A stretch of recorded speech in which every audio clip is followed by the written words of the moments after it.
ನಮಸ್ಕಾರ, ಹೇಮಾ ಕ್ರಿಯೇಷನ್ಸ್ಗೆ ಸ್ವಾಗತ. ಇಂದು ಬೆಳಗಿನ ಟಿಫನ್ನು ಸಿಹಿ ಮತ್ತು ಖಾರ ಎರಡನ್ನೂ ಮಾಡುವ ರೀತಿಯನ್ನು ತೋರಿಸ್ತಿದ್ದೀನಿ. ಮೊದಲನಿಗೆ ನುಚ್ಚುನುಂಡೆ ಮತ್ತು ಮಾವಿನ ಹಣ್ಣಿನ ಕಡುಬು. ನುಚ್ಚುನುಂಡೆಗೆ ಬೇಕಾಗಿರೋ ಪದಾರ್ಥ ಅಕ್ಕಿ, ಹೆಸರುಬೇಳೆ, ಕಡಲೆಬೇಳೆ, ತೊಗರಿಬೇಳೆ. ನಿಮಗೆ ಬೇಕಾಗಿರೋ ಅಂಥ ಬೇಳೆಗಳನ್ನು ಯೂಸ್ ಮಾಡ್ಕೋಬೋದು. ಅವರೇ ಬೇಳೆ ಆಗಲಿ, ಅಲಸಂದೆ ಬೇಳೆ ಆಗಲಿ ಹಾಕ್ಕೋಬೋದು.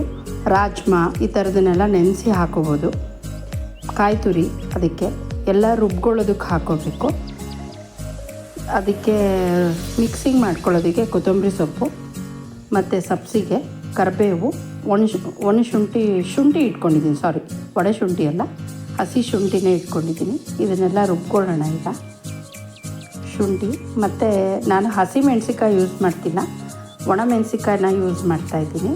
ನಮ್ಮ ಮನೇಲಿ ಹಸಿ ಮೆಣಸಿಕಾಯಿ ತಿನ್ನಲ್ಲ, ಹಾಗಾಗಿ ಒಣ ಮೆಣಸಿಕಾಯಿ ಯೂಸ್ ಮಾಡ್ತಿದ್ದೀನಿ. ನಿಮಗೆ ಬೇಕಾದರೆ ಹಸಿ ಮೆಣಸಿಕಾಯಿ ಹಾಕ್ಕೊಳ್ಳಿ.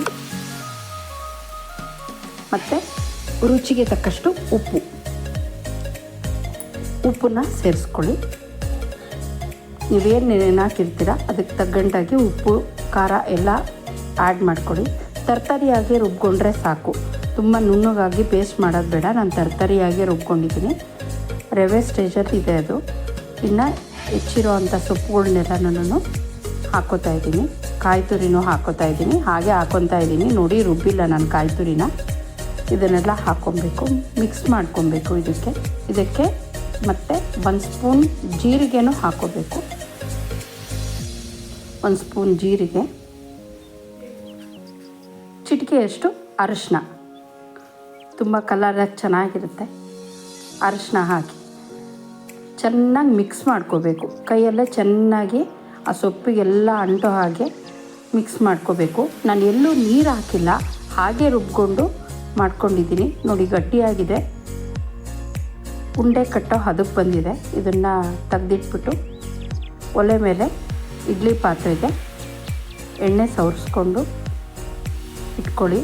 ಬೆಳಗಿನ ಜಾವ ನನ್ನ ಮಗಳಿಗೆ ಕಾಲೇಜಿಗೆ ಟೈಮ್ ಆಗುತ್ತೆ, ಹಾಗಾಗಿ ನಾನು ಟಿಫನಿಗೆ ಬೇಗ ರೆಡಿ ಮಾಡ್ಕೊತಿದ್ದೀನಿ. ಉಂಡೆ ಕಟ್ಕೊಂಡು ಕಡುಬಿನ ಆಕಾರಕ್ಕೆ ಇಟ್ಕೊಳ್ಳೋದು. ಇದ್ರ ಕಾಂಬಿನೇಷನ್ನಿಗೆ ಹಸಿ ಕಾಯಿ ತುರಿ ಚಟ್ನಿ ಹಾಕ್ಕೋಬೋದು, ತುಂಬ ಚೆನ್ನಾಗಿರುತ್ತೆ. ಇದಕ್ಕೆಲ್ಲ ಥರದ್ದು ಬೇಳೆನೂ ಯೂಸ್ ಮಾಡ್ಬೋದು. ನೋಡಿ, ಓವರ್ ನೈಟ್ ನೆನೆಹಾಕ್ಬಿಟ್ರೆ ಬೆಳಗಿನ ತಿಂಡಿಗೆ ಅದನ್ನು ಸೋಕ್ ಮಾಡಬೇಕು ಅನ್ನೋದೇನಿಲ್ಲ. ನೆನೆಹಾಕಿದ್ರೆ ಬೆಳಗ್ಗೆ ಎದ್ದು ರುಬ್ಕೊಂಬಿಟ್ಟು ಅದನ್ನು ಫರ್ಮೆಂಟೇಷನ್ ಆಗೋದಕ್ಕೇನು ಅವಶ್ಯಕತೆ ಇಲ್ಲ. ಬರೀ ಇದು ನೆಂದಿದ್ರೆ ಸಾಕಾಗಿರುತ್ತೆ.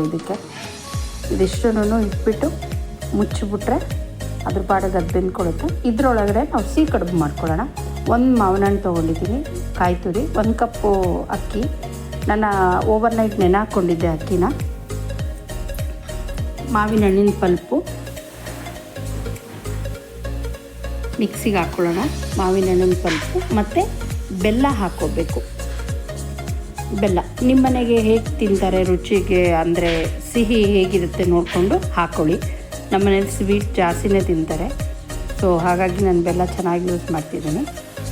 ಹಾಕ್ಕೊಳ್ಳಿ. ಮತ್ತು ಕಾಯಿ ತುರಿನ ಕೊನೆಗೆ ಸುಮ್ಮನೆ ಡಿರ್ ಅನಿಸಿದ್ರೆ ಸಾಕು, ತುಂಬ ನುಣ್ಣಗೆ ರುಬ್ಬೋ ಅಷ್ಟು ಅವಶ್ಯಕತೆ ಇಲ್ಲ. ಇದೆಲ್ಲ ನುಣ್ಣಗಾದ್ಮೇಲೆ ಕಾಯಿ ತುರಿನ ಹಾಕ್ಕೊಳ್ಳಿ. ನಾನು ಯಾಲಕ್ಕಿ ಪುಡಿ ಮಾಡಿಟ್ಕೊಂಡಿದ್ದೀನಿ, ರೆಡಿ ಹಾಗೆ ಹಾಕ್ಕೊಂಡಿದ್ದೀನಿ. ಕಾಯಿ ತುರಿನ ಮೇಲೆ ಹಾಕ್ಕೊಂಡು ಸುಮ್ಮನೆ ಒಂದು ಸರಿ ಡಿರ್ ಅನ್ಸ್ಕೊಂಡ್ರೆ ಆಯಿತು, ಮುಗೀತು. ಇದ್ರ ಪೇಸ್ಟು ರೆಡಿ ಆಗುತ್ತೆ. ಇದನ್ನು ಹಲಸಿನ ಕಡುಬು ಹೇಗೆ ಮಾಡ್ತಾರೋ ಸೇಮ್ ಮಾವಿನ ಹಣ್ಣಿನ ಕಡುಬು ಹಾಗೆ ಮಾಡಿರೋದು. ರುಚಿ ಮಾತ್ರ ಅಲ್ಟಿಮೇಟ್ ಕಣ್ರಿ. ಒಂದು ಸರಿ ಮಾಡಿ ನೋಡಿ, ಫ್ಯಾನ್ ಆಗಿಬಿಡ್ತೀರ. ಬಾಳೆ ಎಲೆ ತೊಗೊಂಡಿದ್ದೀನಿ. ನಮಗೆ ಬೇಕಾಗಿರೋ ಬಗ್ಗಿಸ್ಕೋಬೇಕು ಅಂತ ಅಂದರೆ ಅದನ್ನು ಬೆಂಕಿನಲ್ಲಿ ಈ ಥರ ಮಾಡ್ಕೊಬೇಕು. ಇಲ್ಲ ಅಂತಂದರೆ ಎಲೆ ಹರಿದೋಗ್ಬಿಡುತ್ತೆ. ಇನ್ನು ಇಲ್ಲಿ ಖಾರದ ಕಡುಬಾಗಿದೆ. ನನ್ನ ಮಗಳಿಗೂ ಕಾಲೇಜಿಗೆ ಟೈಮ್ ಆಗಿದೆ, ಸೊ ಅವಳು ಇವಾಗ ಕಡುಬನ್ನ ಹಾಕ್ಕೊಂಡು ತಿನ್ನೋಳಿದ್ದಾಳೆ.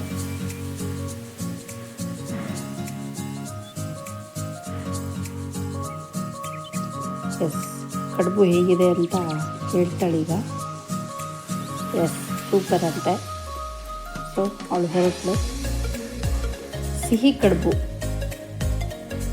ಎಲೆಗೆ ಹಾಕೋದು, ಮಚ್ಚೋದು, ಹಬೆಲಿ ಇಡೋದು, ಇಷ್ಟೇ ಕಣ್ರಿ ಸಿಹಿ ಕಡುಬು. ಬೇಗ ಮಾಡಾಕ್ಬಿಡ್ಬೋದು.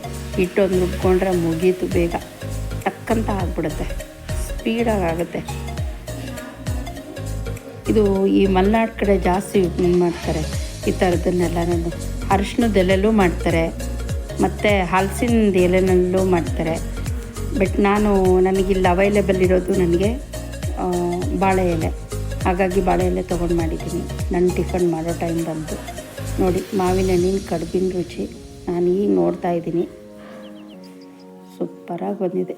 ಮನೇಲಂತೂ ಪರಿಮಳ ಸಖತ್ತಾಗಿ ಬರ್ತಿದೆ. ಮಾವಿನ ಹಣ್ಣಿನ ಕಡುಬು ಗೊತ್ತೇ ಆಗಲ್ಲ ರೀ, ಸೂಪರಾಗಿದೆ. ಖಾರದ ಕಡುಬಿನ ಟೇಸ್ಟು.